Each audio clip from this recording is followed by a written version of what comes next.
Tes cek satu. Ya, teman-teman, suara saya terdengar dengan baik?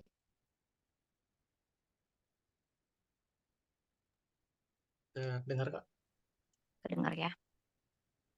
Oke. Baiklah. Assalamualaikum warahmatullahi wabarakatuh. Selamat malam, salam sejahtera bagi kita semuanya. Selamat malam teman-teman, apa kabar? Baik ya. Semoga semuanya dalam keadaan yang sehat dan baik-baik aja karena musim hujan jadi harus jaga kesehatan ya.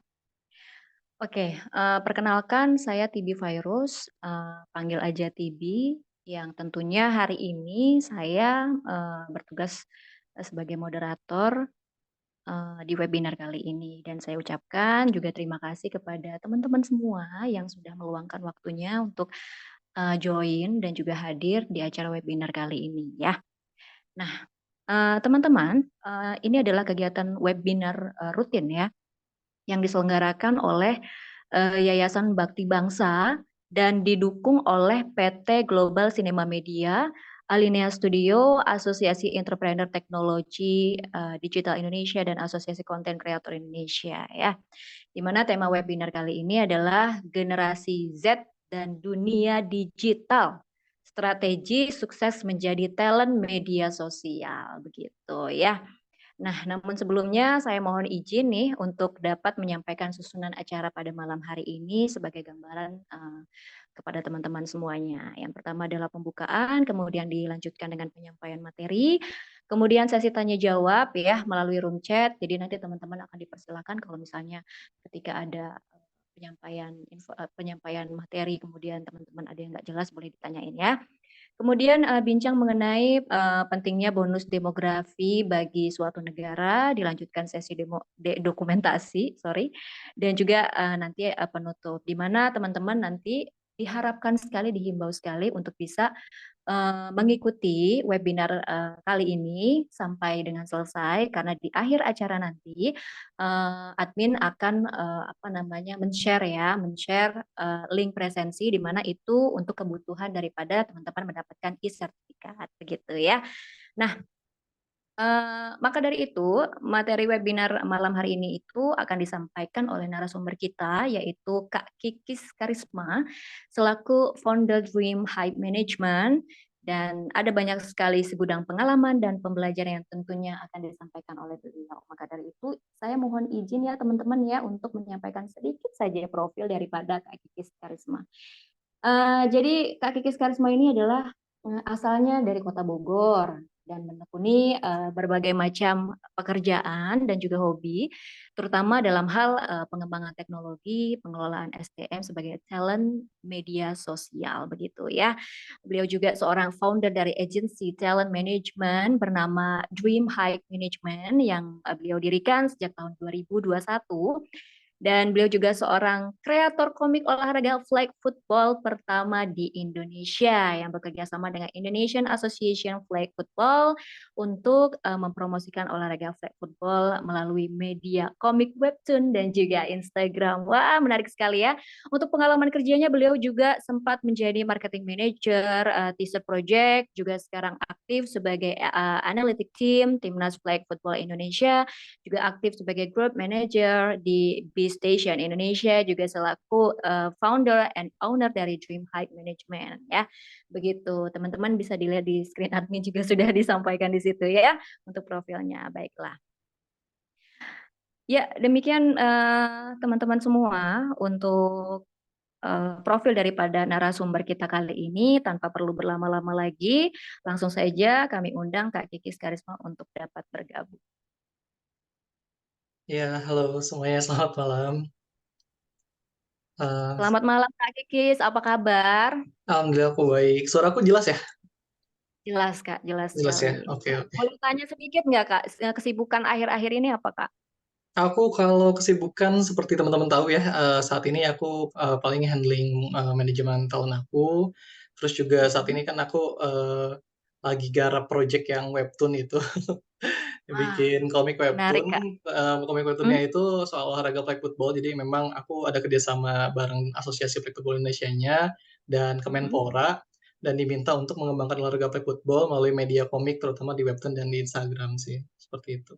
Karena Oke, memang seru kebetulan ya Kak aku ya? kebetulan memang aku tahun kemarin terpilih jadi tim analisanya timnas Indonesia kebetulan untuk olahraga flag football. Wow, Iya, mantap. jadi sekalian gitu. Oke, iya. Baik, banyak sekali pastinya yang mau disampaikan pada malam hari ini. Kak Kikis Karisma sudah siap untuk memaparkan materi? Boleh boleh, silakan Kak. Iya, Boleh, boleh banget. silakan ya. Baiklah, kepada Kak Kikis Karisma kami silakan. Oke, semuanya, assalamualaikum warahmatullahi wabarakatuh. Terima kasih banyak sebelumnya untuk Yayasan Bakti Bangsa yang sudah mengundang saya untuk mengisi webinar kali ini ya. Jadi mungkin kita akan sedikit berbicara dan sharing terkait social media talent. Jadi mungkin teman-teman ada yang tertarik ya menjadi talent di sosial media gitu ya. Nanti sedikit akan aku coba sharing juga ilmunya ke teman-teman gitu. Baik, mungkin untuk kakak operator boleh bisa dibantu share ini ya.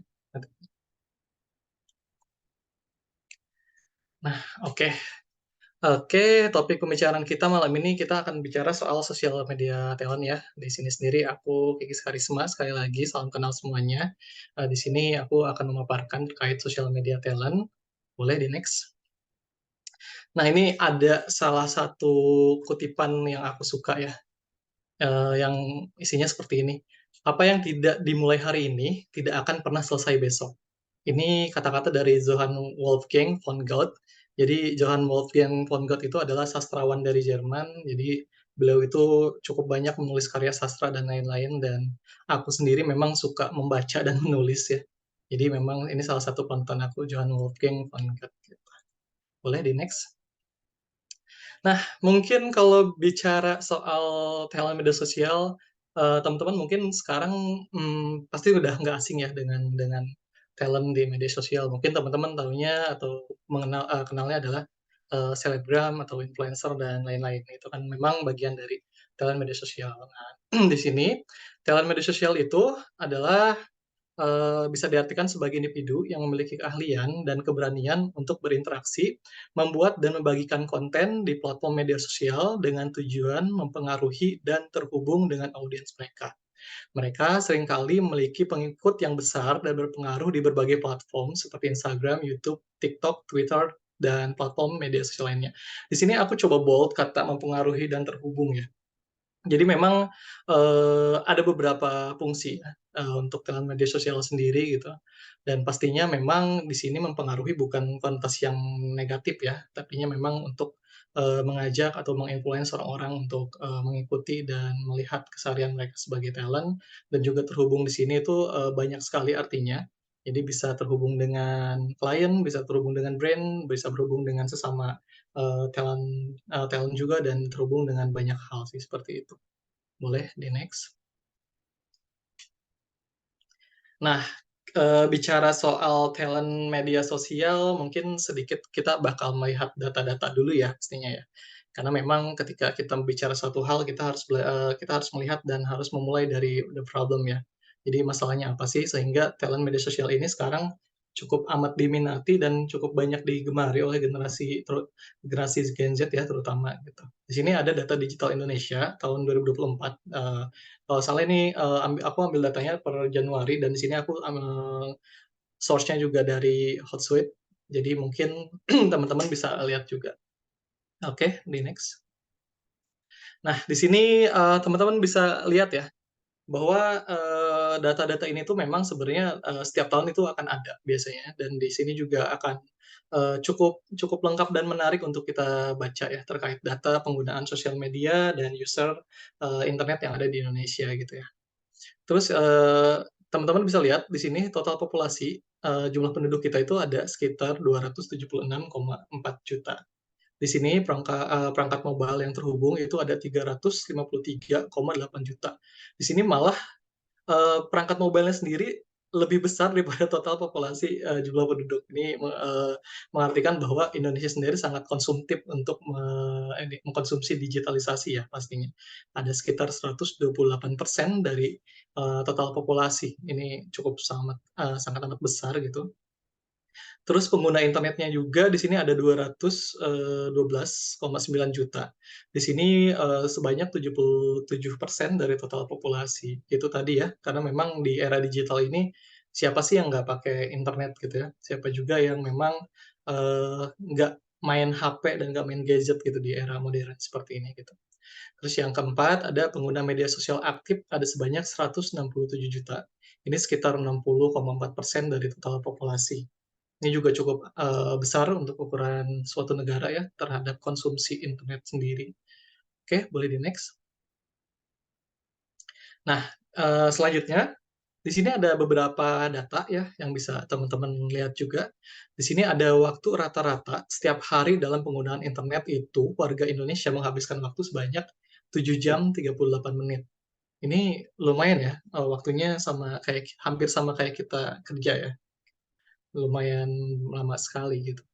Terus ada rata-rata setiap hari waktu melihat televisi, broadcast, streaming, dan video tentang permintaan atau tentang kebutuhan internet itu ada sekitar 2 jam sampai 2 jam 41 menit. Ini juga cukup banyak juga. Lalu rata-rata setiap hari waktu menggunakan media sosial mulai perangkat apapun itu 3 jam 11 menit. Selanjutnya ada rata-rata setiap hari waktu menghabiskan mendengarkan musik itu 1 jam 31 menit. Ini sebenarnya, ini hanya rata-rata ya, rata-rata data yang dikumpulkan oleh Hootsuite tentang, penggunaan sosial media dan internet. Terus, yang terakhir ada rata-rata setiap hari waktu bermain game 1 jam 12 menit. Tapi jujur kalau aku sendiri kalau main game kalau lagi butuh banget ya, itu bisa lebih dari 1 jam sih harusnya. Oke, buat next boleh? Nah, ini juga masih dengan data-data, jadi aku ingin coba memaparkan ke teman-teman mungkin, belum ada beberapa dari teman-teman sendiri mungkin, cukup asing ya dengan data-data ini, tapi, ini aku hanya share saja. Di sini nih ada sebanyak 83,1% menggunakan internet untuk menemukan informasi. Ini pastinya ya, kadang kita memang, menggunakan internet itu pasti mencari sesuatu ya pastinya ya. Baik itu di, Google dan di mana-mana pun itu sama. Kebanyakan memang kita untuk mencari informasi.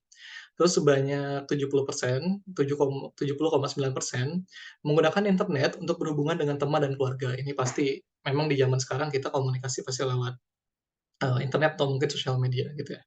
Terus sebanyak 70,6% menggunakan internet untuk menemukan ide-ide baru dan inspirasi. Nah, ini mungkin, buat teman-teman yang punya hobi dan lain-lain pasti membuka atau browsing internet itu pasti buat cari-cari ide dan inspirasi. Terus sebanyak 62,9% menggunakan internet untuk mengisi waktu luang. Nah, ini mungkin, sebagian besar ya, selain kita browsing, kita juga, biasa dengerin musik atau main game. Di sini untuk mengisi waktu luang biasanya. Terus sebanyak 61,1% menggunakan internet untuk mengikuti berita dan kejadian terkini. Selanjutnya sebanyak 60,6% menggunakan internet untuk menonton video, TV, dan film, dan lain sebagainya. Nah itu tadi ya, memang Indonesia sendiri dianggap atau dibilang bahwa, negara yang cukup konsumtif untuk internet sendiri dan kita juga dibilang bahwa netizen yang cukup ini ya, cukup besar ya di Indonesia sendiri untuk penggunaan internetnya sendiri. Oke, selanjutnya. Nah ini data terakhir kalau nggak salah. Di sini juga ada beberapa data ya, yang mungkin, teman-teman bisa baca juga ya. Di sini ada sebanyak 58,9% menggunakan internet itu untuk mengisi waktu luang tadi ya. Terus sebanyak 51% menggunakan internet untuk berhubungan dengan teman dan keluarga, sebanyak 48,8% menggunakan internet untuk mengetahui apa yang dibicarakan oleh orang lain, terus sebanyak 47,9% menggunakan internet untuk mencari inspirasi tentang apa yang akan dilakukan atau produk, dan lain sebagainya ya. Di sini alasan utama kenapa seseorang itu menggunakan sosial media adalah, di 5 poin ini, seperti itu. Nah, selanjutnya kita akan masuk ke materinya ya. Silahkan. Nah, selanjutnya, kalau kita bicara soal talent media sosial, di sini apa aja sih, peran dari dan tanggung jawab dari talent media sosial dalam industri digital? Boleh next. Nah, ini mungkin, sudah tidak asing ya, salah satu peran dan tanggung jawabnya adalah yang pertama adalah content creation. Di sini sebagai seorang talent media sosial, Mereka bertanggung jawab untuk menciptakan konten yang menarik dan relevan untuk audiens mereka. Hal ini bisa berupa foto, video, tulisan, atau jenis konten lainnya yang sesuai dengan niche mereka. Terus kedua ada influencer marketing. Talent media sosial sering menjadi pilar dalam strategi pemasaran influencer. Mereka bekerja sama dengan brand atau mempromosikan produk atau layanan melalui konten mereka kepada audiens yang terlibat. Oke, next. Nah, yang ketiga ada brand ambassador. Jadi, sebagai seorang brand ambassador, talent media sosial bertanggung jawab untuk mewakili brand dengan cara yang positif dan menginspirasi. Mereka akan diminta membantu memperkenalkan brand kepada audiens mereka dan membangun hubungan yang kuat antar brand dan konsumen. Yang keempat ada engagement dengan audiens. Nah, talent media sosial juga harus berinteraksi secara aktif dengan audiens mereka. Ini termasuk membahas komentar, mengajukan pertanyaan kepada pengikut, dan berpartisipasi dalam diskusi online. Jadi, memang ketika kita menjadi seorang talent atau kita sebagai user dan penggiat ini ya di sosial media, ketika kita ingin mendapatkan engagement lebih itu, kita memang nggak cuman harus kayak ketika nge-post foto ada yang komen terus didiemin, nggak bisa kayak gitu juga. Kalau misalnya teman-teman pengen dapetin engagement yang bagus, ya teman-teman harus mulai berinteraksi gitu dengan orang-orang yang memang nge-engage teman-teman duluan gitu, seperti kayak like atau komen atau apa. Dan itu kita memang harus bisa berbaur juga sebenarnya, seperti itu. Next. Nah, ini selanjutnya ada personal branding. Membangun personal branding yang kuat merupakan tanggung jawab talent media sosial. Mereka harus menjaga konsistensi dalam pesan dan nilai personal branding mereka, serta memastikan bahwa citra mereka sesuai dengan nilai-nilai yang mereka anut. Selanjutnya ada kreativitas dan inovasi. Seorang talent media sosial juga harus tetap kreatif dan inovatif dalam menciptakan konten. Mereka perlu terus mengikuti tren dan mencari cara baru untuk menarik perhatian audiens. Nah, ini menarik sih terkait soal personal branding. Jadi memang ketika bicara soal talent atau tentang sosial media, personal branding itu benar-benar sangat melekat sebenarnya untuk orang tahu kita itu seperti apa. Jadi kalau bicara soal personal branding sendiri, ini memang kalian harus udah bisa menentukan kira-kira kita tuh mau dikenal itu sama orang tuh sebagai apa sih. Nah, ini akan berpengaruh dengan strategi ke depannya kalian ngebangun branding kalian tuh seperti apa. Jadi itu akan dikemasnya di personal branding. Nah, kalau untuk poin yang kreativitas dan inovasi, memang untuk seorang talent media sosial itu harus bisa kreatif dan inovatif ya. Apalagi kalau misalkan jadi talent atau kita pengen coba aktif di TikTok nih. Nah, di TikTok kan pasti suka ada ini ya, ada beberapa yang memang konten-konten yang auto FYP atau bisa FYP gitu. Nah, itu teman-teman harus sudah tahu nih kira-kira, oh ini sound ini FYP nih, kira-kira harus bikin konten apa yang sekiranya menggunakan sound ini dan bisa juga nanti ke depannya bisa mengarahkan kita supaya bisa FYP nih gitu. Nah, itu kita harus benar-benar kreatif dan inovasi juga, gitu. Oke, next. Nah, ini selanjutnya ada analisis kinerja. Nah, analisis kinerja sendiri di sini memantau dan menganalisis kinerja konten adalah tanggung jawab penting dalam media sosial. Eee, kita juga sebagai talent media sosial harus memahami metrik-metrik seperti tingkat keterlibatan, pertumbuhan pengikut, dan tingkat konversi untuk terus meningkatkan strategi mereka. Terus ada pendekatan etis. Di sini sebagai talent media sosial memiliki tanggung jawab untuk memastikan bahwa konten kita mematuhi pedoman dan regulasi yang berlaku. Kita juga harus bersikap jujur dan transparan kepada audiens tentang kerjasama dengan brand dan terkait masalah pembayaran. Jadi analisis kinerja di sini mungkin teman-teman yang punya Instagram atau yang punya TikTok dan mungkin Instagram-nya sudah dijadikan akun bisnis nggak asing ya dengan kata insight ya. Jadi memang di insight itu sebenarnya bisa dibaca untuk analisa datanya sendiri, apakah konten kita, apakah postingan kita ini sudah sampai mana dan sudah maksimal apa belum sih.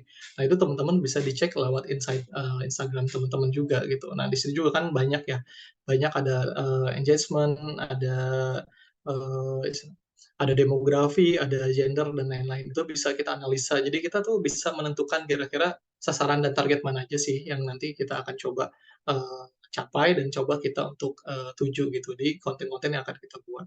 Nah, kalau terkait pendekatan etis, di sini sebenarnya kita sebagai talent atau sebagai tanda kutip influencer, selebgram dan lain-lain itu memang kita harus menjaga ini ya, menjaga etis dan bersikap baik gitu ya. Karena memang harapannya adalah kita harus menjadi seorang talent yang memberikan dampak positif ke orang-orang dan istilahnya bisa menginspirasi orang-orang juga. Walaupun memang sekarang di zaman modern ini banyak sekali ya untuk talent-talent yang memang memiliki konten-konten yang beraneka ragam gitu ya. Jadi oleh karena itu sebenarnya nanti akan jadi pilihan kita sendiri gitu. Sebagai talent mau seperti apa sih ke depan gitu. Oke, untuk next.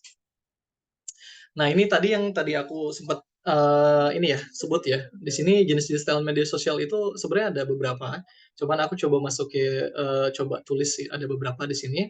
Yang pertama adalah content creator. Di sini mungkin teman-teman udah tahu ya content creator tuh ya orang-orang yang membuat konten gitu. Memang banyak ya ada yang buat konten itu karena memang hobi, ada yang memang pekerjaannya, ada juga yang buat konten karena iseng gitu. Terus ada social media influencer. Di sini social media influencer mungkin teman-teman juga udah nggak asing lah ya. Di sini mungkin kalau misalnya di Instagram kan sebutannya selebgram gitu ya. Dan influencer sendiri sebenarnya kalau bicara secara dalam, influencer sendiri itu sangat luas. Dan juga influencer sendiri dibagi menjadi berbagai macam kategori. Gitu. Nah, kategori ini biasanya dihitungnya melalui followers kalau misalkan influencer. Tapi sekarang beberapa perusahaan dan beberapa brand sendiri nggak cuma ngelihat dari followers. Biasanya brand dan perusahaan itu akan melihat dari engagement rate. Engagement rate dari setiap konten atau si influencer tersebut. Cuma kalau bicara dari followers, pembagian kategori influencer itu dibagi menjadi 4 kategori. Yang pertama itu ada nama influencer. Nama influencer itu adalah rekan-rekan yang misalnya teman-teman yang punya follower 1.000 sampai 9.900 itu disebut nano influencer. Nah, untuk selanjutnya ada micro influencer. Jadi micro influencer itu followers kita di angka 10 sampai 99K itu disebut micro influencer. Nah, untuk followers di atas 100K sampai 500K itu disebut sebagai uh, macro influencer dan di atas itu yang sudah sampai berjuta-juta followers itu sebutnya mega influencer seperti itu. Nah, selanjutnya ada brand ambassador ya. Di sini brand ambassador mungkin teman-teman juga sebagian sudah tahu ya. Jadi si talent di mana talent ini kondisinya dia di hire oleh perusahaan untuk menjadi brand ambassador ya atau perwakilan dari brandnya sendiri untuk mempromosikan brand perusahaan tersebut. Gitu.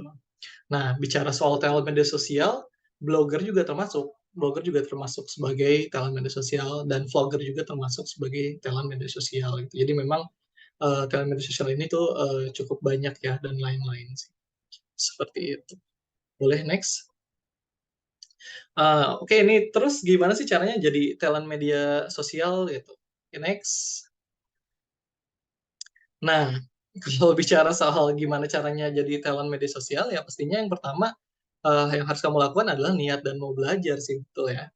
Karena sesuatu hal yang memang nggak dilandasi dengan niat itu pastinya akan susah. Karena memang tujuan kita harus ditentukan dulu nih, kira-kira kita mau jadi talent media sosial tuh tujuannya apa gitu. Dan juga ini poin penting sih dan mau belajar gitu. Karena aku selalu percaya bahwa semua orang tuh pintar gitu. Nggak ada orang bodoh, semua orang tuh pintar. Cuman yang membedakan tuh adalah antara rajin atau malesnya aja sebenarnya. Jadi kuncinya sendiri adalah pertama niat dan mau belajar gitu. Oke, next. Nah, yang kedua ini sebenarnya mungkin teman-teman ada yang tahu ada yang enggak ya. Jadi yang kedua itu ketika kita ingin menjadi talent media sosial, yang harus kita lakukan adalah temukan niche kamu ya. Oke, selanjutnya. Nah, di sini mungkin sebagian ada yang belum tahu ya niche itu apa. Mungkin aku akan coba sedikit jelaskan. Oke, next.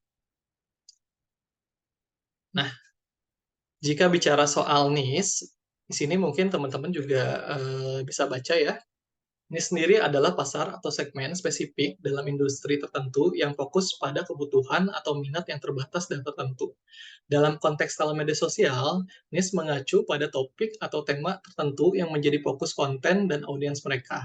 Nah, memilih niche yang tepat memungkinkan talent media sosial untuk menargetkan audiens yang lebih spesifik, membangun otoritas dalam topik tersebut, dan membedakan diri dengan pesaing. Di sini contoh niche sendiri bisa beragam ya teman-teman ya.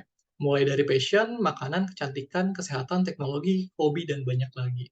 Terus ketika bicara soal niche, hal apa sih yang harus kamu perhatikan gitu? Yang pertama adalah identifikasi minat dan passion kamu. Di sini memang, ketika kita bicara soal talent media sosial, kita tuh harus bisa berangkat dari apa sih sebenarnya yang kita suka, dan apa sih sebenarnya yang memang kita enjoy ngerjainnya gitu. Jadi, kita tuh kalau misalkan melakukan suatu hal yang memang kita suka, otomatis kita kan pasti bakal enjoy ya. Tapi kalau misalkan kita di awal ngerjain sesuatu hal karena paksaan atau apa gitu ya, itu pasti kayak, "Aduh males banget nih," gitu kan, "ngerjain ini," gitu, "ngerjain itu." Tapi kalau misalnya memang kitanya suka, itu pasti, kita bisa continue ya untuk mengerjakan suatu hal gitu. Terus poin yang kedua, yang ketika apa sih yang harus diperhatikan ya, yang kedua itu adalah memilih topik atau tema yang konsisten dengan minat kamu. Nah itu tadi ya, ketika kita sudah tahu kita tuh hobinya apa, kita tuh minatnya apa, terus kita itu passion-nya di mana sih, nah itu kita bisa mulai memilih topik atau tema gitu yang konsisten gitu untuk, sesuai dengan minat kamu. Misalkan kayak kamu, hobinya, nyanyi gitu ya, berarti bisa nih untuk konten-kontennya sendiri bisa juga kamu, cover lagu atau kamu lagi main musik atau kamu lagi membuat suatu lagu atau apa. Nah itu tuh bisa dimulai kamu konsistenkan gitu untuk si temanya sendiri. Oke, berarti niche aku adalah aku suka nyanyi berarti, niche yang harus aku buat adalah, soal musik gitu. Kenapa memang harus spesifik ya sesuai dengan, bahasan arti dari niche-nya sendiri, karena memang ketika konten kita itu dibuatnya beragam, itu akan menimbulkan kebingungan dari segi audiens gitu. Misalkan kayak yang tadinya konten kita adalah musik atau nyanyi gitu ya, tiba-tiba, besoknya kita tiba-tiba masak gitu.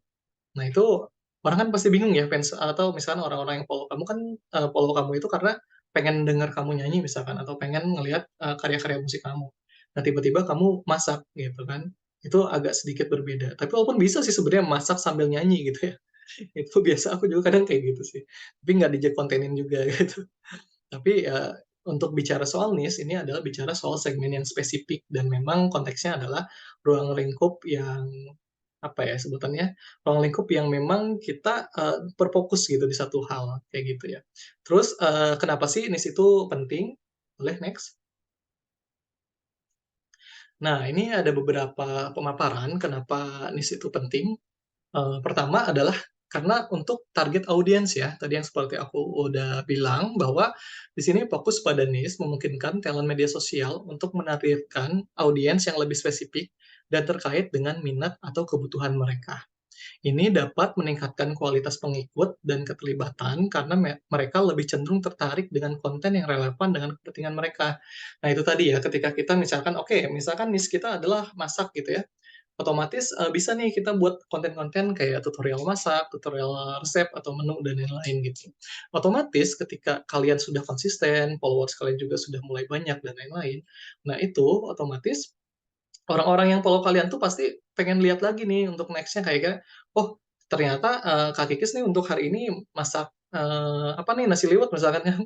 Terus misalkan, minggu depan kira-kira masak apa ya, menunya apa ya, gitu ya. Coba deh aku tongkrongin gitu ya, misalkan kayak Instagram atau TikTok-nya, siapa tahu ada menu atau resep yang memang pengen aku coba gitu ya.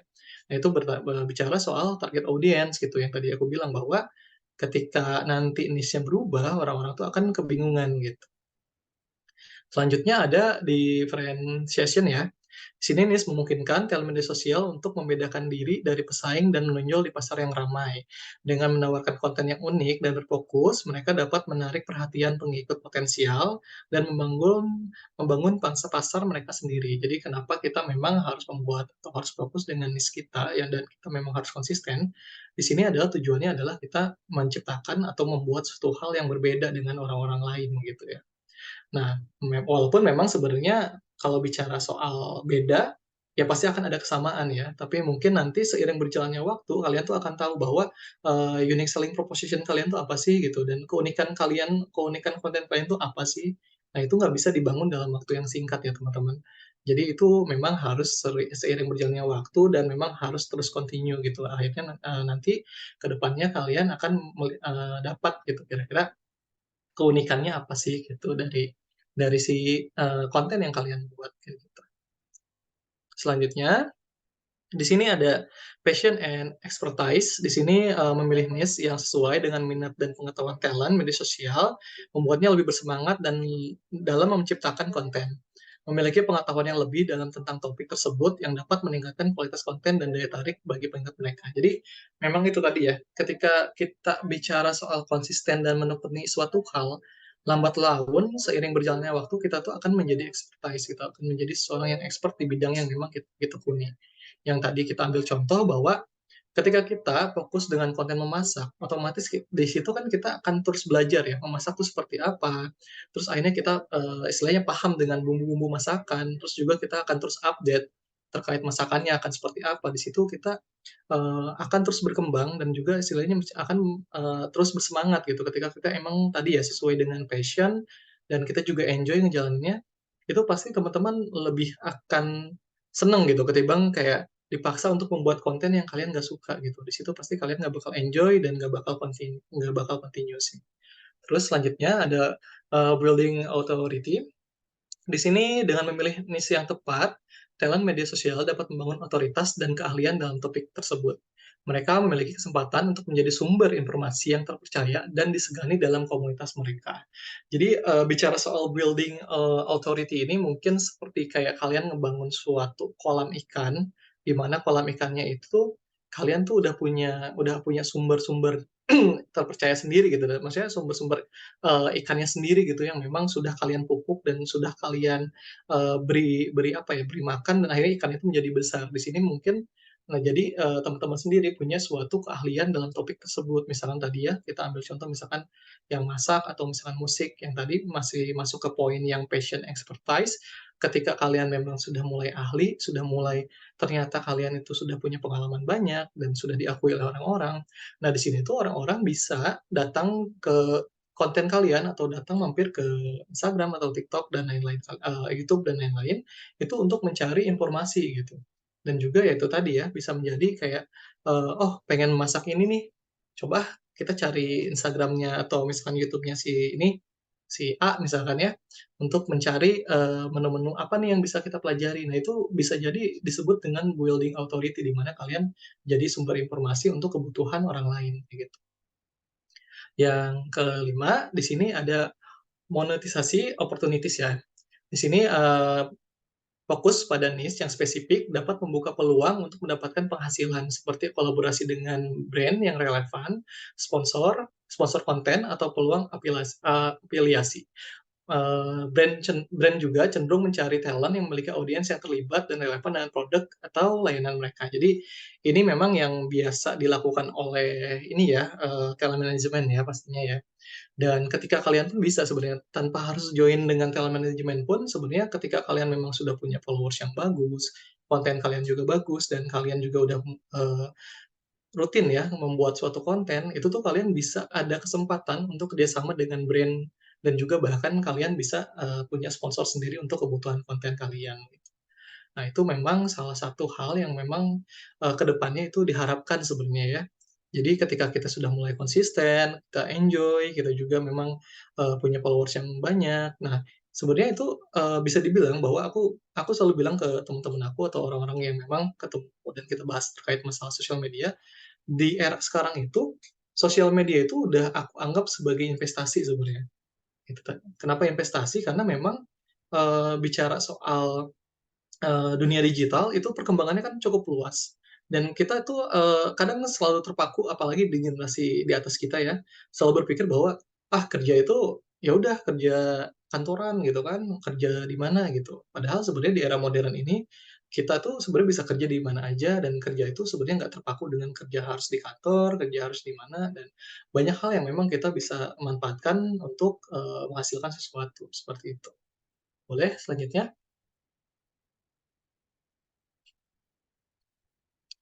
Nah, ini adalah, poin ketiga ya, saat misalkan, teman-teman ingin menjadi talent di media sosial. Di sini ada ciptakan konten yang berkualitas. Oke, boleh di-next. Nah, apa sih konten yang berkualitas dan gimana sih konten yang berkualitas yang, sekiranya disukai oleh audiens dan sekiranya bisa, dilirik oleh brand dan lain-lain gitu. Nah, di sini ada beberapa poin berbagai aspek di antaranya itu ada pertama itu, ketika kita bicara soal konten yang berkualitas, kita harus kenali audiens ya. Nah, bicara soal audiens, sebenarnya ini akan masuk ke materi pemasaran sebenarnya, Mbak. Akan masuk ke materi marketing sebenarnya, marketing. Cuman kita sedikit bicara aja, sedikit kita bahas. Di sini kenali audiens sendiri bisa melalui, kita cek demografi dan kita cek, segmentasi ya. Segmentasi dari konten kita. Bicara soal segmentasi, itu misalkan tadi ya, kita ambil contoh lagi, masak lagi deh ya, karena memang kebetulan aku juga suka masak. Jadi misalkan kita, punya konten masak, terus tadi kita kenali audiens, berarti kan sudah jelas ya, untuk segmentasi masak itu hampir sebagian besar, anggaplah 70% itu adalah wanita gitu ya, usianya mungkin usia 17 sampai 30 sampai 40 ya pasti. Nah itu bicara soal segmentasinya gitu. Nah bicara soal segmentasi itu sebenarnya sangat amat luas, nggak cuma bicara soal gender, nggak cuma bicara soal, usia, tapi bicara juga soal banyak sih, kayak, dia tuh segmennya misalkan di kota mana, demografinya seperti apa, itu sangat amat luas. Tapi pertama, hal yang sederhana yang mungkin bisa teman-teman, cari itu adalah kenali audiens yang tadi ya, yang lebih scope yang lebih kecilnya aja gitu. Terus, tentukan tujuan konten. Nah, tentukan tujuan konten. Nah, bicara soal ini akan cukup berpengaruh untuk ke depannya. Yang itu tadi ya, apakah teman-teman nih, membuat konten itu hanya untuk iseng, atau memang tadi yang aku bilang menjadikannya investasi di masa depan, atau memang cuma kayak mengisi waktu luang aja. Nah, ini akan berpengaruh sebenarnya, karena ketika kita memang serius nih pengen jadi content creator atau misalkan serius pengen jadi talent sosial media, nah itu otomatis tujuan kita tuh pasti lebih lebih tinggi lagi kan, dan di sini akan mempengaruhi kualitas kita juga dong, pasti lebih niat lagi dalam membuat konten, seperti itu.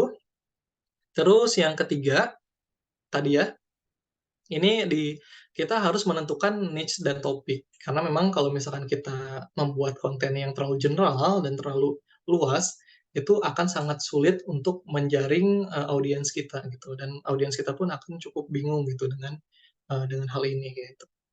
Terus yang keempat, di sini ada tetap konsisten dengan branding. Nah, itu tadi ya, kalau misalkan bicara soal talent, media sosial itu, kita harus meningkatkan personal branding kita. Kita tuh mau dikenal oleh orang lain tuh seperti apa sih, dan kita tuh pengen menjadi apa. Nah, itu harus sudah mulai dipikirin juga nih sama teman-teman. Kira-kira kalian mau membuat konten apa gitu. Terus, selanjutnya ada ciptakan konten yang bernilai. Yang bernilai itu apa sih? Yang bernilai itu yang sebenarnya memberikan manfaat buat orang lain gitu ya. Walaupun memang kita misalkan bicara soal, konten musik ya, misalkan. Nah, itu kan musik sebenarnya cukup amat luas, selain kita misalkan main musik atau misalkan nyanyi, mungkin kita juga ketika sudah mendalami itu, kita juga bisa sharing ke teman-teman atau sharing ke orang-orang, misalkan tutorial cara, mixing mastering vokal misalkan ya, atau enggak tutorial cara pernapasan, atau cara misalkan olah vokal yang baik itu seperti apa.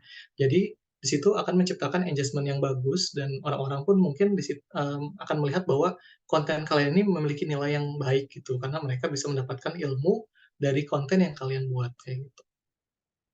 Selanjutnya di sini ada jaga kualitas produksi. Jaga kualitas produksi sendiri mungkin lebih ke arah gimana caranya membuat konten itu, ya itu tadi ya, yang memang bagus, pencahayaannya oke, terus, videonya juga jelas, terus, audionya juga jelas, nggak kayak gresek-gresek atau gimana gitu ya. Terus videonya ngeblur atau apa, itu kan bisa mempengaruhi audiens juga ya. Jadi mereka mungkin nantinya nggak nyaman gitu melihat konten kita. Jadi memang di sini harus menjaga kualitas produksi si konten tersebut, gitu. Nah, selanjutnya berikan nilai edukatif atau informasi. Tadi ya seperti yang sudah, eee, disampaikan sebelumnya, sama saja dengan ciptakan konten yang bernilai, di sini tuh, teman-teman bisa kasih bumbu soal edukatif dan informasi terhadap konten yang memang, teman-teman buat gitu. Baik konten apapun itu, sebenarnya bisa diselipkan tentang edukasi juga gitu, nggak selamanya konten itu harus bersifat entertain ya.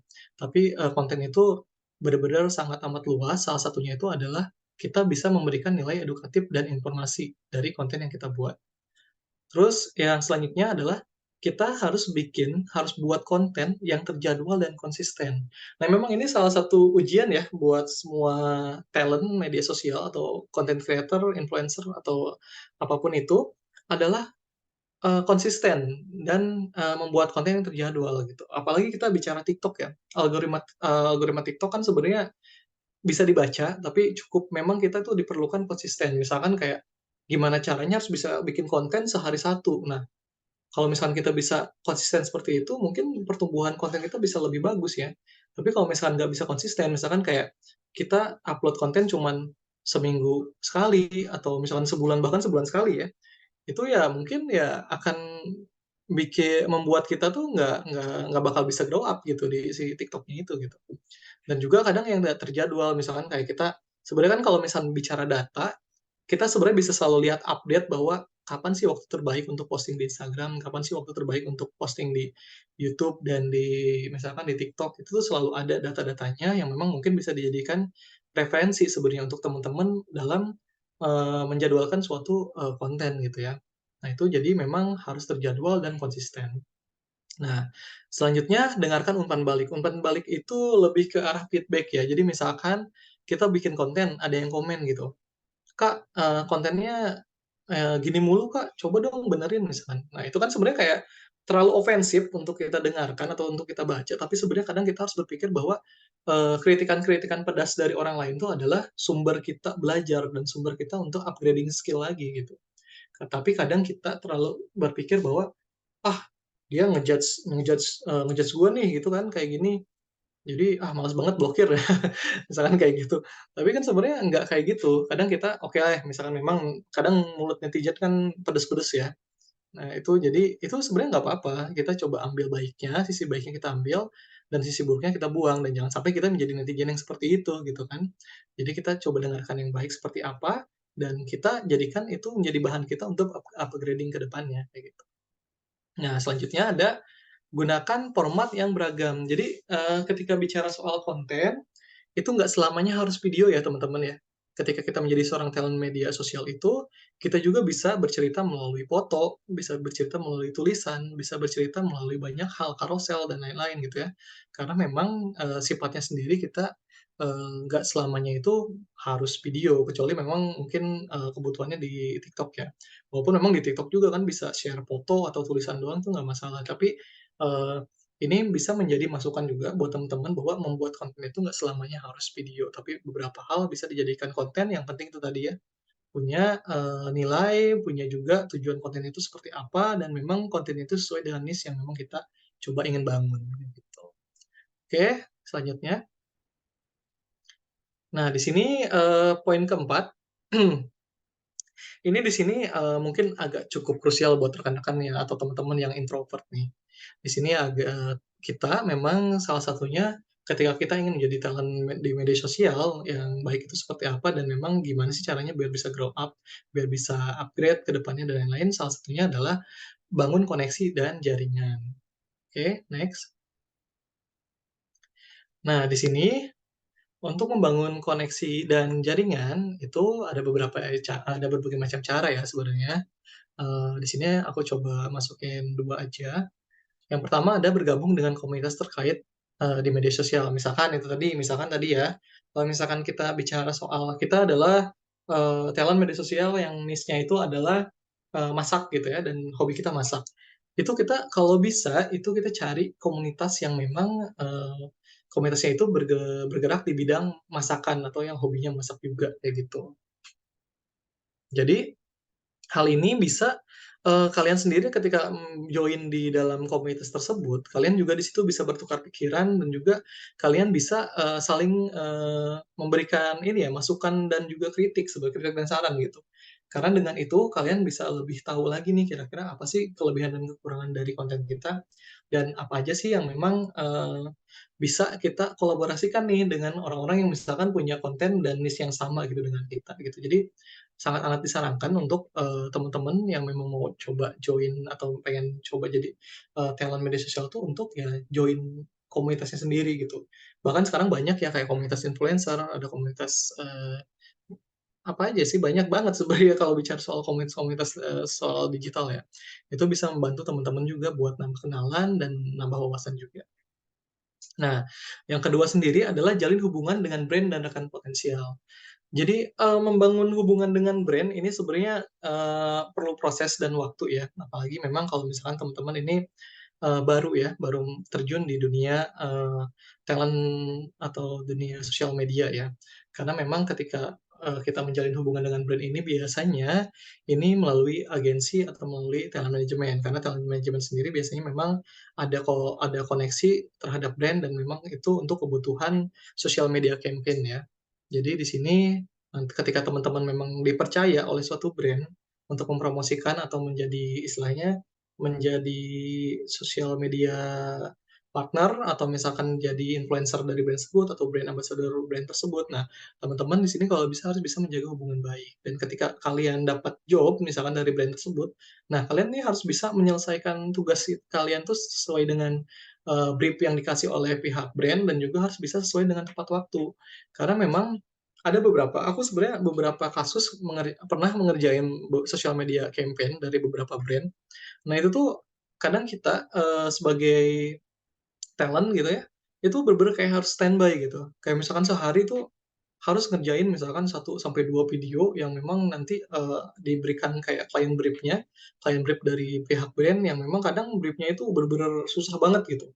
Jadi kadang si video itu kena revisi lagi, konten kena revisi, kena revisi lagi, tapi kita harus gimana caranya tetap harus bisa kita kerjakan gitu dan gimana caranya kita harus bisa buat juga konten yang sesuai dengan brief. Karena ketika kalian dapat job, itu tuh kalian pasti akan dikasih brief sama sama pihak brand yang memang brief itu tuh nggak boleh kalian langgar gitu. Kalau kalian improve untuk lebih baik tuh oke, tapi kadang ada beberapa brief tuh yang memang nggak bisa dirubah dan memang harus sesuai dengan brief yang diberikan oleh pihak brand gitu.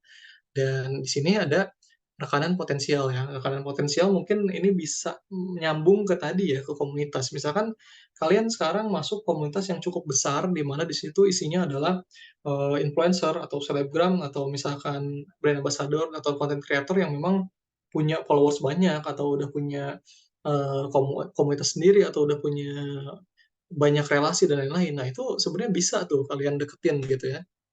Eee, istilahnya deketin bukan buat menjilat ya, tapi deketin untuk sebagai kayak sharing gitu, kayak, gimana sih misalkan kita, mungkin bisa juga kayak, creative sharing atau misalkan mentoring dan lain-lain. Karena setahu aku banyak banget, komunitas yang memang mereka cukup terbuka dan cukup juga mau untuk saling berbagi informasi gitu. Seperti itu sih. Selanjutnya, nah, lalu, gimana sih strategi untuk memperluas jangkauan dan memperkuat kehadiran kita di sosial media? Jadi memang kadang, kita di sosial media aku sebenarnya kalau bicara soal talent management atau misalkan talent sosial media, itu cukup ini ya, maksudnya nggak instan ya perjalanannya ketika kalian memang ingin menjadi talent di sosial media itu. Jadi memang perlu proses, perlu konsisten, perlu kontinuitas, dan memang, teman-teman juga di sini perlu kesabaran dan kerja keras juga sih. Nah, kadang kita, kita udah ngonten dan lain-lain, tapi, kok orang-orang masih belum ngelirik kita ya, gitu. Nah, ini mungkin ada beberapa strategi untuk memperluas jangkauan dan memperkuat kehadiran kita di sosial media. Oke, boleh next. Nah, ini ada 3 yang bisa aku share. Yang pertama ada manajemen personal branding. Di sini kita selaku selaku talent atau misalkan anggaplah teman-teman adalah seorang talent di suatu agensi atau di talent management. Di sini teman-teman tuh harus, bisa membangun citra pribadi yang konsisten. Ini bicara soal personal branding ya, yang tadi kita sudah bahas sebelumnya. Ya kita, harus membuat konten atau harus membuat sesuatu hal yang memang sifatnya konsisten gitu, dan memang harus sesuai dengan niche yang tadi kita sudah bahas sebelumnya. Kita konten masak, oke, berarti konsisten nih, kita berarti adalah orang yang suka masak. Nah, bicara soal masakan makanan juga kan itu sangat amat luas ya. Apakah kita si pembuat makanannya, apakah kita orang yang mereview makanannya, atau apakah kita yang, istilahnya hanya, menyajikan makanannya, itu kan banyak banget gitu ya kalau bicara soal makanan aja gitu. Jadi kita harus coba gimana caranya membuat niche itu lebih spesifik gitu. Jadi jangan terlalu meluas, tapi mulai dulu dengan hal yang spesifik ketika sudah mulai jalan dan sudah mulai, terlihat gitu ya dampak dari konten yang kita buat dan kita sudah konsisten, boleh misalkan kalian mau tambahin, oke yang tadinya masak makanan, oke deh nanti kita coba review makanan-makanan yang ada di resto atau di mana, kayak gitu. Itu istilahnya bisa menjadi upgrade dari konten kita untuk kedepannya ketika kita sudah konsisten membangun citra pribadi ya, seperti itu. Terus yang kedua, meningkatkan keterlibatan pengikut. di sini membangun keterlibatan yang kuat dengan audiens kamu, terus membangun komunitas yang berinteraksi aktif. Nah, di sini membangun keterlibatan sendiri adalah itu tadi ya. Jadi ketika kita membuat konten atau apa, misalkan membuat video konten tutorial memasak, ketika membuat konten otomatis kita akan memberikan gambaran masak itu kayak gimana, resep ini tuh seperti apa sih buat ngelolanya. Nah, di kontennya sendiri kalau bisa, teman-teman itu diakhiri dengan call to action atau CTA gitu. Di mana CTA-nya ini misalkan gini, oke, misalkan caption-nya adalah tutorial memasak makanan Sunda misalkan ya. Misalkan Sunda terus di bawahnya itu di caption-nya ada kayak resep-resepnya di bawahnya, terus kita ada CTA nih. CTA-nya itu apa? Misalkan, eee, "Gimana guys untuk masakan hari ini? Apakah" terus kira-kira minggu depan kalian mau mau lihat masakan Sunda apa lagi nih? Coba dong komen di bawah. Nah itu di situ salah satu cara untuk membangun keterlibatan yang kuat dengan audiens kamu. Karena apa? Karena kamu mengajak, si orang atau si audiens ini tuh untuk berinteraksi sama kamu, dan untuk mengajak orang-orang kayak, "Eh, mau dong gitu, pengen tahu nih tutorial masak ini."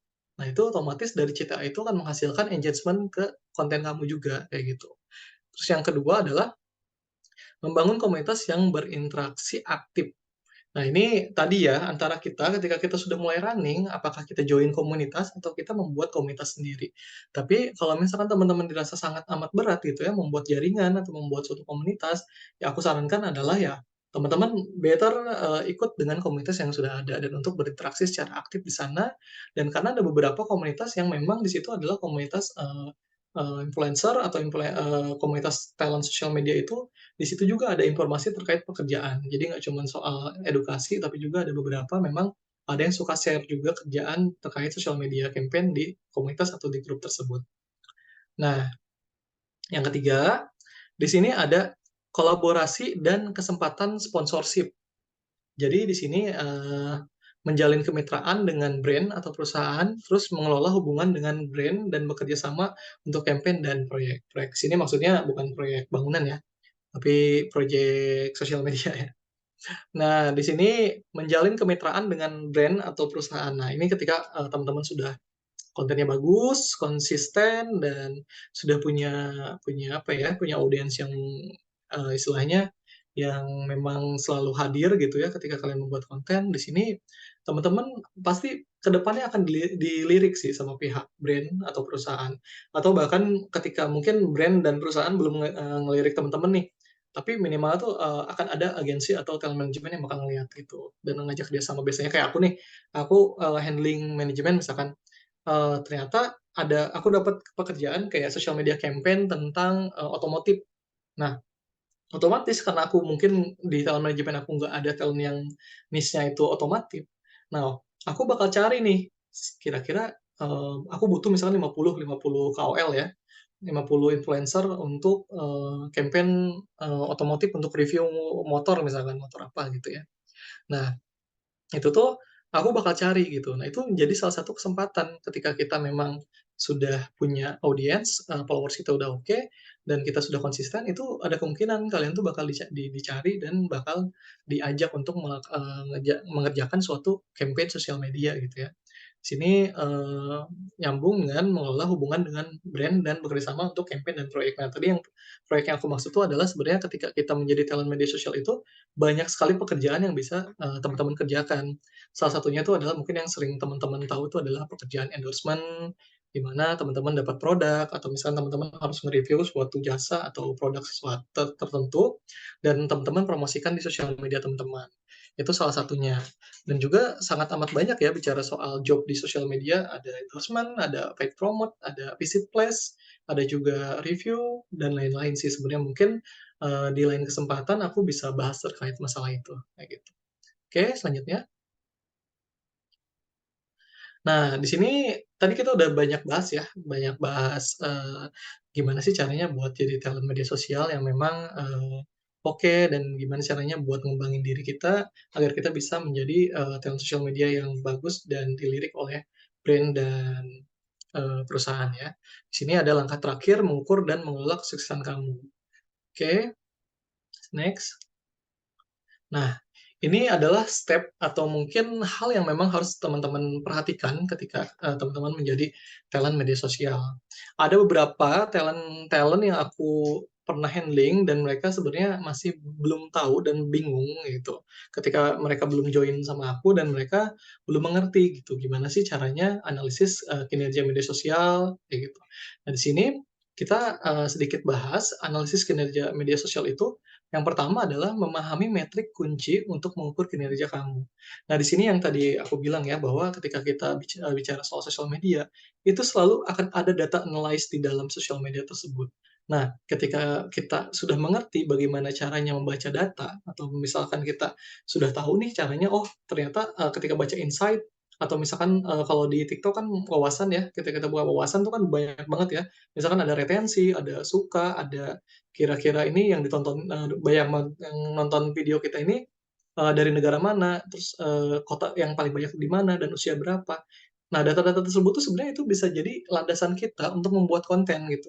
Misalkan konten kita masak tadi ya, masaknya itu adalah masakan, Sunda misalkan.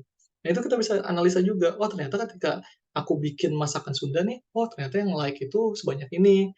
Terus kadang, ternyata orang-orang yang datang ke konten aku nih adalah cowok misalkan 30%, cewek 70%, dan istilahnya, konten ini tuh orang ngelihat itu cuma di detik keberapa, ternyata di detik selanjutnya nih nggak nyampe semenit mereka udah langsung swipe atau udah langsung pergi dari konten kita, itu kan menjadi suatu pertanyaan ya.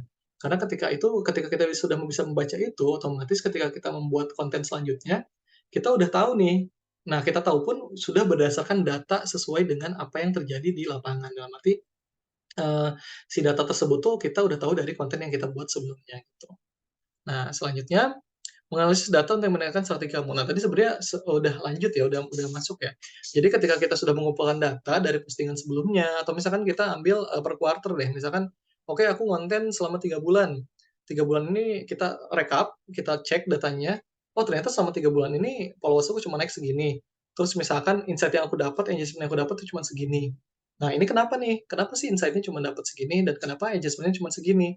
Nah itu kita bisa cek, oh ternyata di menit sekian mereka tuh udah nggak suka nih, oh ternyata mungkin gaya bahasa aku yang kurang, atau mungkin kurangnya, clickbait misalkan, atau mungkin kurangnya kita dalam mengemas suatu konten dan lain-lain, itu bisa jadi rumusan kita untuk membuat strategi ke depannya untuk meningkatkan konten kita supaya lebih baik lagi.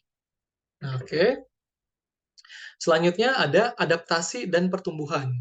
Di sini, tadi sebenarnya udah dibahas terkait masalah kita ketika membuat suatu konten itu kita bisa menerima umpan balik dan belajar dari pengalaman. Terus juga, kita bisa beradaptasi dengan tren dan perubahan dalam industri. Jadi bicara soal digital, kita kan sekarang sudah masuk ke era, 5.0 ya, teman-teman ya. Nah, di 5.0 ini memang banyak hal yang bisa kita manfaatkan gitu, terutama, kita juga bisa memanfaatkan AI ya. Di AI sendiri mungkin tapi aku nggak menyarankan teman-teman istilahnya dengan langsung menggunakan AI ya, karena memang AI itu kan tetap ya, itu kan sebuah robot ya.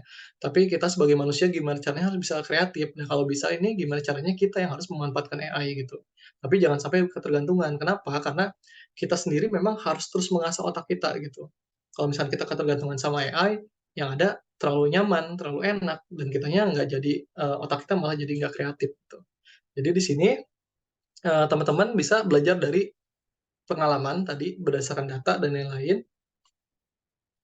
Alhasil di sini kalian, bisa juga, dapat ini ya, misalnya tadi yang komen, kalau misalnya komennya tuh kayak gimana pun, itu nggak apa-apa. Apalagi kalau misalnya ada komen yang membangun dan memberikan saran, itu bisa dijadikan referensi untuk pembuatan konten dan pengalaman kita ke depannya, kayak gitu. Terus, selanjutnya di sini juga beradaptasi dengan tren dan perubahan itu tadi ya, karena kita bergerak cepat sekali di dunia digital, jadi akan selalu ada perubahan dalam konteks dan dalam algoritma di sosial media sendiri. Oke, next-nya. Oke, ternyata beres ya, guys. Ini boleh kita diskusi. Silahkan Kak Tibi, boleh. Ya, baik. Terima kasih untuk pemaparan materinya oleh Kak Kikis Karisma. Buat teman-teman semua, mungkin ada yang mau bertanya silahkan di kolom chat ya. Kami juga informasikan kembali kepada teman-teman semua untuk link presensi itu akan dibagikan di link chat pada saat Q&A ini berlangsung. Jadi buat teman-teman silahkan yang mau bertanya, kami beri waktu.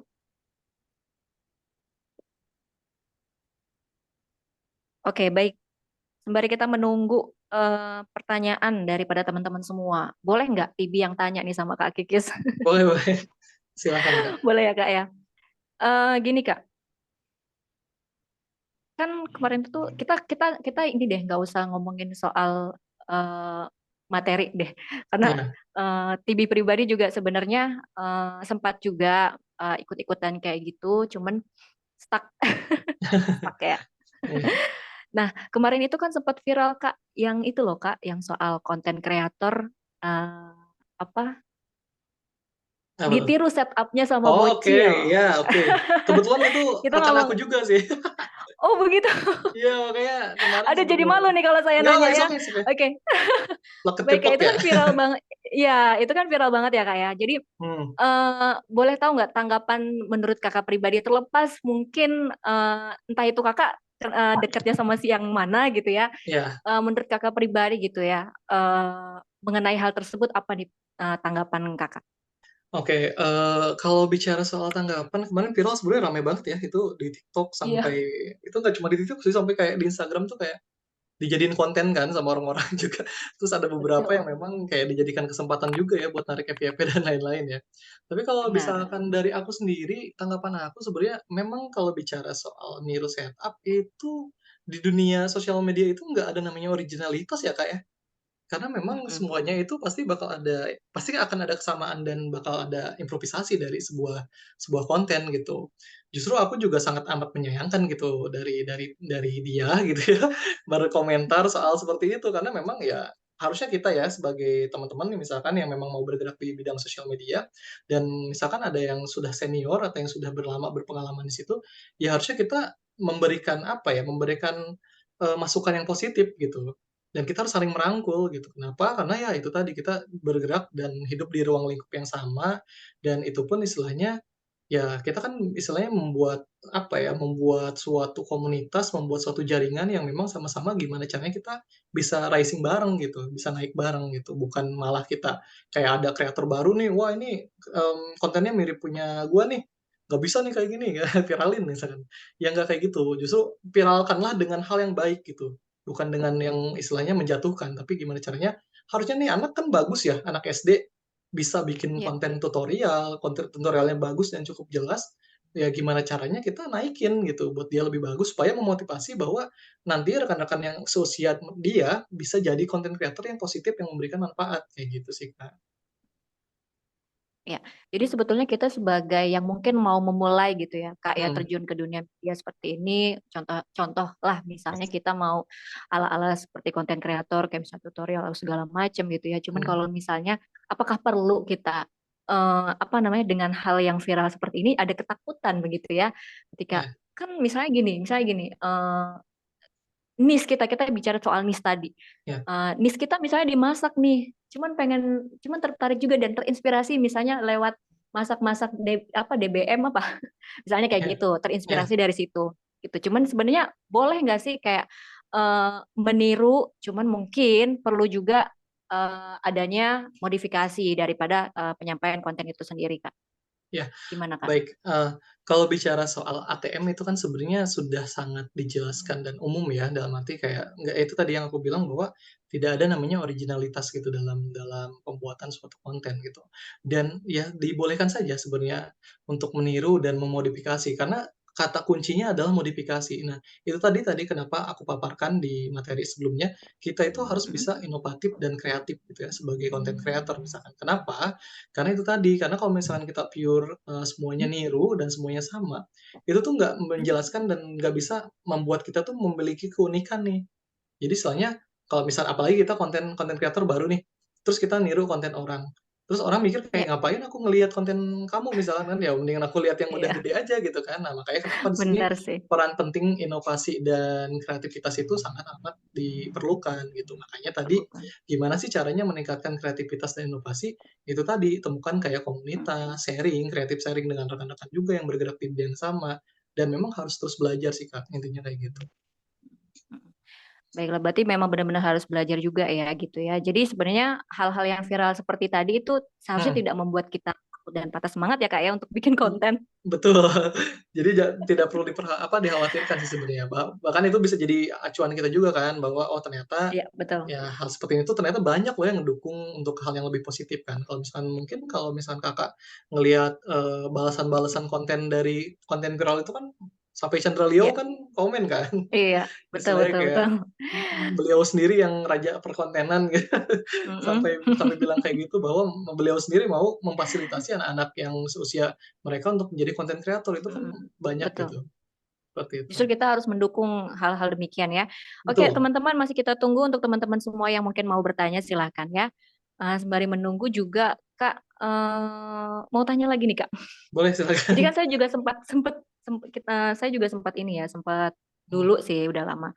Jadi sempat tergabung ke dalam kayak satu buah komunitas, KOL kayak gitu-gitulah iya Kak. Itu kayak sebenarnya penting penting nggak sih Kak untuk kita masuk ke dalam komunitas seperti itu?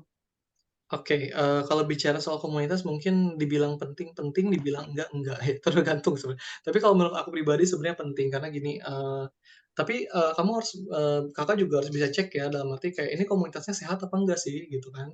Dibilang Mhm, komunitas sehat atau enggak itu kan tergantung dari apa sih yang ada di dalam komunitas tersebut, gitu. Dalam mhm, arti apakah, komunitas ini orang-orangnya suportif apa enggak nih, apakah ternyata kalau misalnya ternyata isinya cuman kayak komunitas yang, oh ada kerjaan saling sikut misalkan ya, atau misalkan saling rebut gitu ya, itu mhm, nggak baik sebenarnya. Karena sebenarnya aku join di beberapa komunitas juga, di komunitas KOL gitu ya. Di komunitas itu tuh memang ketika ada job semuanya saling ini, saling saling apa ya, saling sharing, saling bantu gitu. Terus ditambah ketika misalkan kita butuh ada dari pihak brand A misalkan dia butuh 100 KOL. Nah di komunitas itu tuh kita bisa bareng-bareng tuh buat daftar, untuk campaign tersebut ya. Terus misalkan kalau misalnya ada yang lolos siapa dan nggak siapa, ya sebenarnya nggak masalah karena kan itu nanti pihak brand yang sendiri yang menentukan kan, siapa sih yang KOL yang bakal dipilih dan siapa yang ini. Tapi kita akhirnya tahu gitu, oh ternyata yang kepilih teman kita si B nih. Kenapa ya si B mhm. yang kepilih terus nih kalau misalnya buat campaign? Pas kita cek, oh ternyata kontennya kayak gini. Nah itu bisa jadi kita jadi bahan referensi kita nih, oh ternyata kenapa kita nggak kepilih itu gara-gara konten kita ini belum kayak si B. Nah kalau bisa kita minimal tuh kayak sama kayak si B, tapi kalau bisa lebih dari si B gitu nah itu untuk buat gimana caranya bahan pelajaran kita ke depannya gitu ya. Kayak gitu sih, Kak. Iya, baik, terima kasih Kak jawabannya ya. Oke, kami ingatkan kepada teman-teman semua untuk link presensi presensi tadi sudah di-share ya sama admin di link chat ya. Oke, sepertinya tidak ada yang bertanya mungkin? Ada yang mau bertanya teman-teman? Boleh, Boleh silahkan. silakan ya, nggak usah takut. Ya, jadi kesimpulannya, di pemaparan, pada malam hari ini, kita juga tadi udah menyimak ya Kak ya, bingung mau nanya, ya udah, Ya kalau udah nggak bingung apa-apa. pegangan ya. Bingung pegangan ya. Mungkin sangat mungkin Kak Kikisnya, menjelaskan dengan sangat jelas, jadi mereka juga bingung juga mau tanya apa karena udah jelas Iya, begitu mungkin ya. Oke, mhm, kesimpulan di pemaparan, malam hari ini mungkin kita juga tadi sudah menyimak, Kak Kikis juga udah menyampaikan data-data terkait, Indonesia termasuk negara yang konsumtif ya Kak ya dalam penggunaan yes betul. internet dengan rata-rata angkanya itu sampai 50% loh sebagai media hiburan untuk menghabiskan waktu luang termasuk saya. Nah, Betul. selebihnya ya mungkin, untuk mencari ide dan juga untuk mencari inspirasi begitu ya. Kemudian juga personal branding adalah hal yang terpenting loh untuk menentukan strategi dalam membuat konten. Nah, talent, media sosial juga diharapkan mampu menganalisa kinerja konten. Kemudian syarat-syarat menjadi talent media sosial, yang pertama adalah niat dan mau belajar, menentukan niche gitu ya, passion atau mungkin, minat, bakatnya, menciptakan konten yang berkualitas tentunya juga didukung dengan, alat-alat yang berkualitas juga ya, Kak, ya. Betul. Juga mampu membangun koneksi dan juga jaringan, terus juga membuat konten tidak harus selalu video, begitu ya. Bisa berupa foto atau tulisan dan juga dibutuhkan konsisten dalam membuat konten. Baik, tadi ada yang bertanya? Saya Haikal dari STIEI BMT Surabaya. Kak, saya izin nanya bagaimana kita melakukan branding produk untuk kita yang pemula dalam berbisnis. Terima kasih. Baik, Kak Kiki, silakan. Oke, ini kita bicara soal branding produk ya. Oke. Kalau untuk branding produk, apalagi termasuk branding produk untuk apa ya, produk yang baru, pertama pastinya kita harus mulai berangkat dari brand identity ya Kak, Kak Haikal ya tadi ya. Jadi brand identity ini memang kita harus sudah tahu nih kira-kira identitas dari produk kita ini apa, dan juga kita harus tahu kira-kira keunggulan dari produk kita ini apa. Nah kalau misalkan bicara soal produk sendiri itu kan bakal banyak ya, bakal banyak hal yang perlu dipersiapkan gitu. Misalkan contohnya kayak logonya harus gimana, terus misalkan harus membuat juga kayak semacam tagline itu seperti apa, dan tergantung memang produknya itu produk apa gitu. Nah, dari produk-produk tersebut pun misalkan produknya itu makanan, itu tuh ada treatment atau ada cara sendiri gitu untuk membuat suatu brand yang baik tuh seperti apa kayak gitu. Terus kalau boleh tahu ini Kak apa Haikal ya kalau saya. Kak Haikal sendiri untuk produknya produk apa ya Kak? Biar aku bisa lebih spesifik. Eh, untuk saya sih Hmm? produk makanan sih Kak. Oh, makanan ya. Kalau boleh tahu makanan apa Kak untuk produknya? Iya, makanan seperti kayak ya makan makanan kayak gimana? Ya, kayak Jajanan? restoran gitu. Kita Oh, oke oke. kita Paham paham. kita main di kampus dulu aja gitu. Oh, oke. Oke, paham, Kak. Oke, jadi gini, Kak, misalkan kan kita harus bisa membedakan ya kalau misalkan bicara dengan dagang dan bisnis ya, Kak. Jadi kalau misalkan dagang sendiri kan kita, yang kita harus pikirkan kan sebenarnya kalau jualan itu gimana caranya menghitung HPP dan gimana caranya menjual dan menghasilkan margin gitu ya, menghasilkan keuntungan. Nah, itu tok gitu ya kalau misalnya untuk berjualan atau dagang itu seperti itu. Tapi ketika Kakak memang pengen membuat si bisnisnya ini, beralih ke arah tanda kutip bisnis, itu banyak hal yang memang Kakak harus persiapkan gitu. Karena bicara soal bisnis kan pasti bakal ada namanya business development ya. Jadi gimana caranya Kakak harus mengembangkan si bisnis ini. Nah, pertama yaitu tadi memulai suatu brand itu berangkat dari nama dulu kan pasti. Namanya apa, terus kayak brandnya itu seperti apa, dan mungkin Kak Haikal bisa juga belajar ketika ingin membuat suatu bisnis itu belajar membuat namanya BMC ya. Ini BMC itu bisnis model kanvas. Nah, di bisnis model kanvas itu akan ada beberapa pertanyaan yang harus Kak Haikal jawab.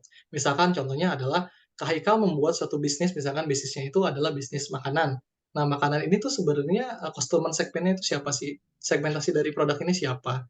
Terus juga kira-kira ini key partner-nya apa? Terus kayak kunci dari partner partner kunci dari produk ini tuh apa? Terus misalkan banyak hal banget lah istilahnya di BMC yang mungkin nanti Kak Haikal bisa lihat. Tapi ketika bicara soal brand di awal adalah gimana caranya Kak Haikal ini harus menciptakan brand yang memang gampang diingat oleh orang lain gitu. Itu tuh banyak caranya. Entah dengan nama yang unik atau dengan logo yang unik, itu bisa dikombinasikan oleh Kak Haikal ketika membuat suatu brand, apalagi untuk yang pemula. Kayak gitu, Kak. Oke, siap Kak. Makasih Kak. Sama-sama. Silahkan kalau misalkan ada yang mau ditanyakan juga boleh. Nggak cuma soal ini ya, talent media sosial, mungkin ada yang mau tanya soal terkait masalah branding atau marketing dan lain-lain. Ada yang tanya lagi ya?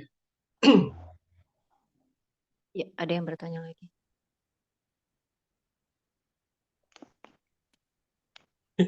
Ini sering banget terjadi sih, yang banyak curhat sama aku kayak gini nih, di pertanyaan Kak Irham. Ya, Kak Irham bertanya, Kak Kikis mau tanya gimana cara kita ngefilter manajemen talent sebagai pemula yang nggak punya pengalaman karena mungkin masih banyak talent management yang tanda Tanda kutip kutip nakal. kakak. Waduh, boleh Kak Ini silakan. ini aku sering banget dapat pertanyaan ini ketika memang ada orang yang konsultasi ke aku ya. Jadi kan aku memang cukup aktif di beberapa komunitas KOL, dan memang aku sering beberapa kali share kerjasama dari brand ke KOL. Aku sempat bilang sering ditanya gitu, Kak ini paymentnya aman kan Kak? Gitu. Terus gimana nih Kak untuk ini sistemnya kayak gitu dan bla bla bla gitu ya. Itu memang karena gini, di zaman sekarang tuh kan sebenarnya talent management banyak banget ya Kak ya. Banyak sekali talent management di sana. Dan nggak cuma talent management soal social media campaign, tapi talent management soal live streaming.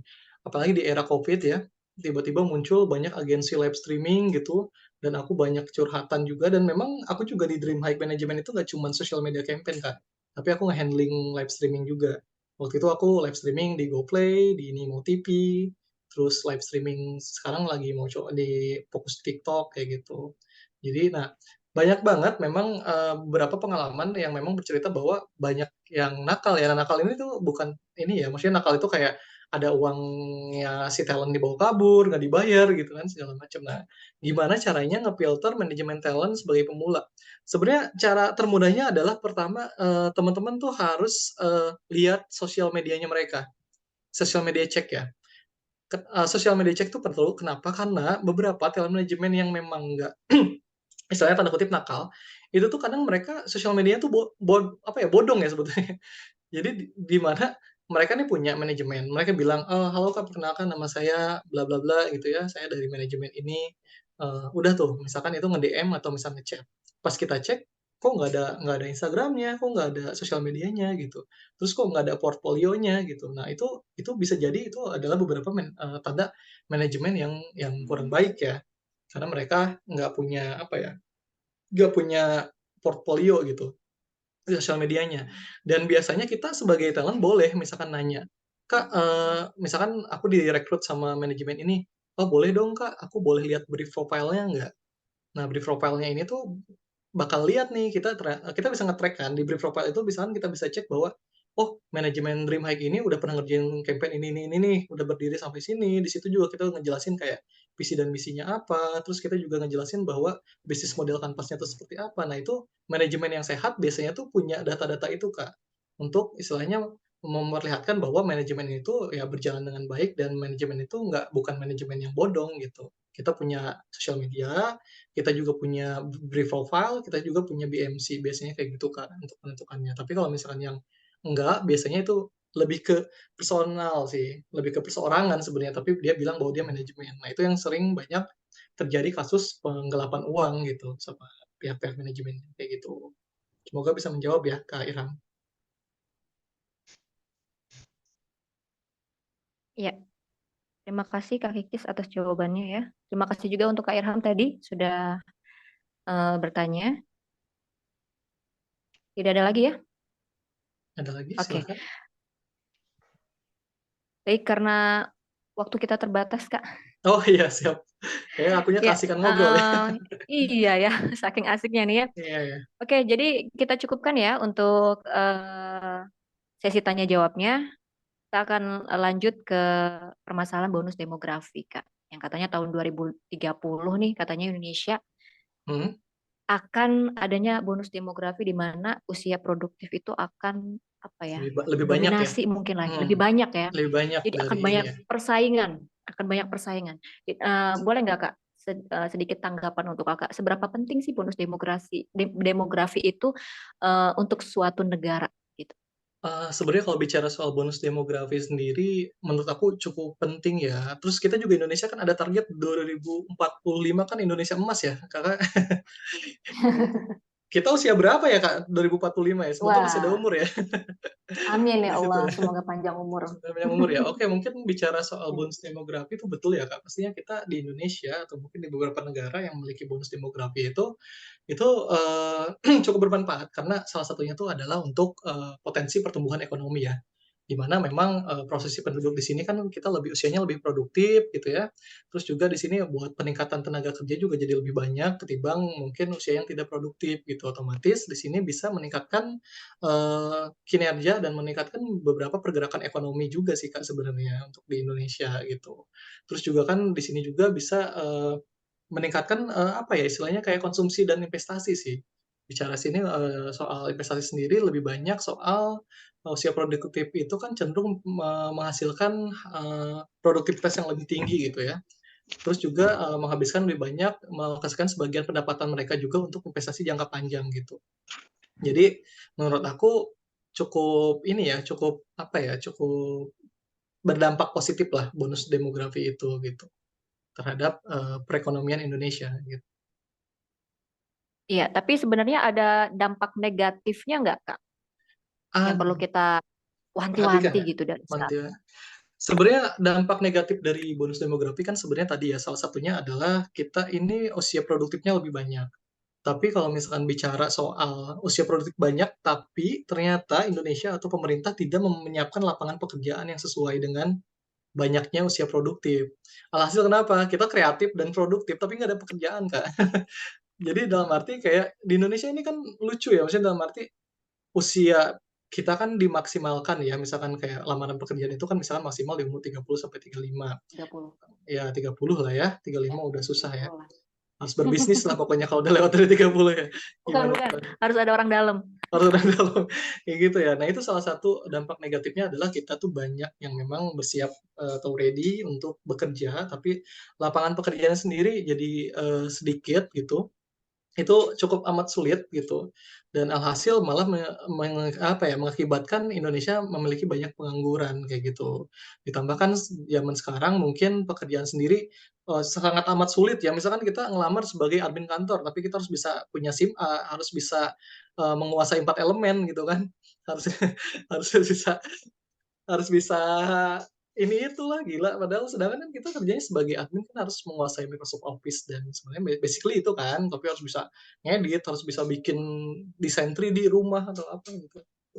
Ini kan aneh menurut menurut aku aneh ya, karena jujur Iya. aku kan sekarang menekuninya usaha dan bisnis gitu. Nah, bisnis yang aku jalanin ini sebenarnya aku make it simple.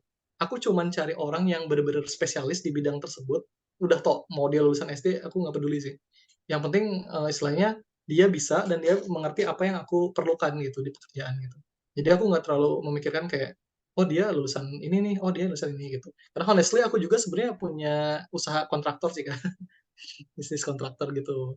Jadi ya itu tadi ya, karena jadi, handling usaha itu, ya aku nggak mempersulit lah, yang penting itu tadi ya, aku bisa mereka itu bisa bekerja sesuai dengan apa yang aku butuhkan, dan mereka tuh tahu gitu apa yang mereka kerjakan. Jadi nggak ada namanya kayak kamu harus punya 4 elemen gitu ya, kamu harus bisa membuat candi Borobudur dalam waktu semalam gitu, enggak kayak gitu. Kalau aku sendiri kayak gitu sih Iya. menurutnya. Mhm.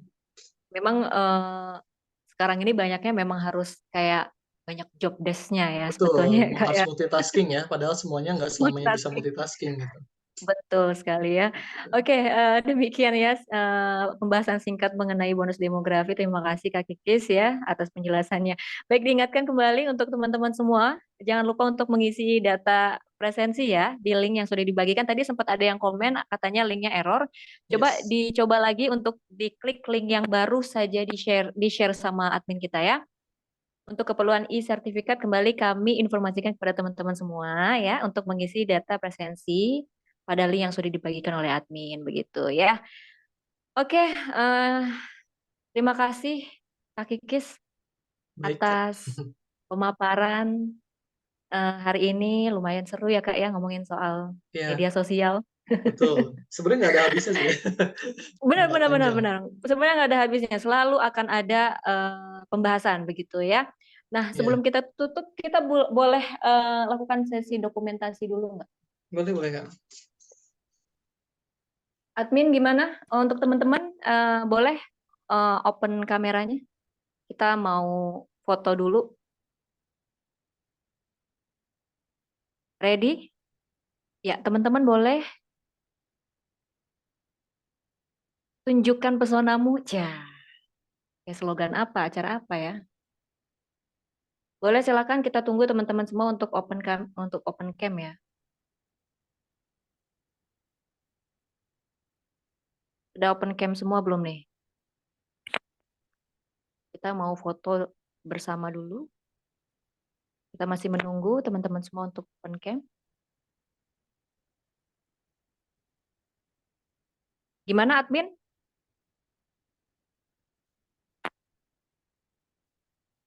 Admin? Sudah open cam semua? Ready? Aba-aba dari saya ya. 3, 2, 1.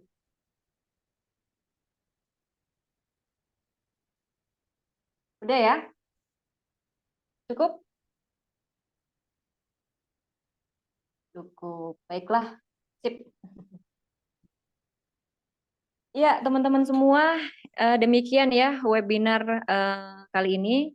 Diingatkan kembali bahwa webinar ini diselenggarakan oleh Yayasan Bakti Bangsa dan didukung oleh PT Global Cinema Media, Alinea Studio, Asosiasi Entrepreneur Teknologi Digital Indonesia, dan Asosiasi Konten Kreator Indonesia ya. Di mana tema hari ini atau malam hari ini generasi Z dan dunia digital. Strategi sukses menjadi talent media sosial begitu ya. Kami ucapkan terima kasih kepada narasumber kita pada malam hari ini, Kak Kikis Ya, Karisma, sama-sama. atas Makasih juga udah pemaparan materi di-invite hari ini. sini. Iya, Kak. Semoga kita ketemu lagi di lain waktu, bertukar Amin. pikiran kembali, sharing lagi gitu ya. Semoga aja pembelajaran di malam hari ini yang sudah disampaikan oleh Kakak tentunya bermanfaat dan juga berguna untuk kita semua. Amin. Amin. Amin.